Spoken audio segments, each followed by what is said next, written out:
Hindi inaalis ng mga otoridad ang posibilidad na may nangyaring hazing sa pagkamatay ni Rene Baterbonia at Divine Adili. Kaya naman itinuturing na ito ng CIDG na isang homicide investigation.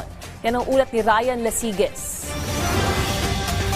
Malaki ang posibilidad na hindi na lamang aksidenteng pagkalunod ang nangyari kay Rene Baterbonia at Divine Adili. Ito ang lumalabas sa isinasagawang investigasyon ng PNP Criminal Investigation and Detection Group. Ayon kay CIDG Director Police Major General Robert Alexander Morico II, hindi nila inaalis ang posibilidad na may nangyaring hazing at biktima ng homicide ang dalawang nasawi.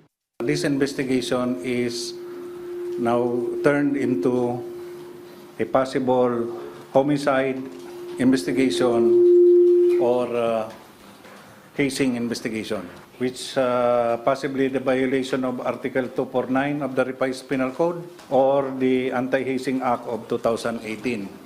It depends po doon sa ongoing na interview namin na kinakandak sa mga players.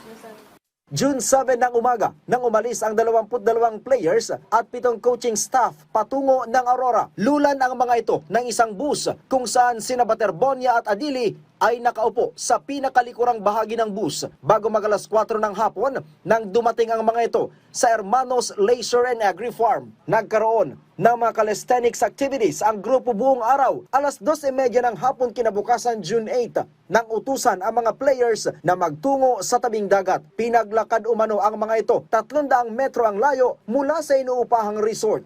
Isolated na yung lugar, wala nang tao doon sa may after nitong resort na to.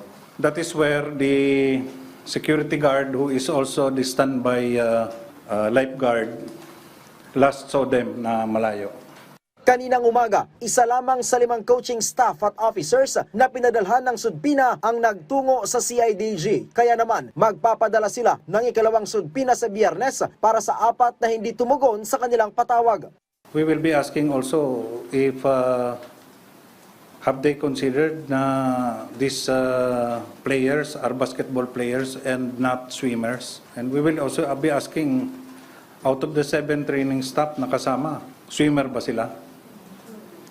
Diba?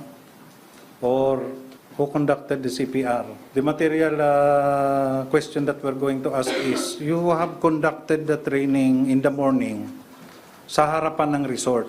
Why go doon sa secluded na lugar more than 300 meters away na malayo sa prying eyes? What's the purpose? Kasama din sa inaasahan na magtutungo sa CIDG sa mga darating na araw ay ang mga players na kasama sa Aurora. Bukod sa naturang individual, hindi rin anya ligtas ang foundation ng isang telecommunications company sa isinasagawa nilang investigasyon. Hindi pa naka-enroll si Baterbonia sa Ateneo de Manila University, pero sabi ng CIDG, hindi na ito dahilan para makaligtas sa investigasyon ang universidad, lalo pat tinanggap nila si Baterbonia at nanatili pa ito sa kanilang dormitoryo ng ilang araw. Mula dito sa Campo Crame, Ryan Lasiges para sa Bayan.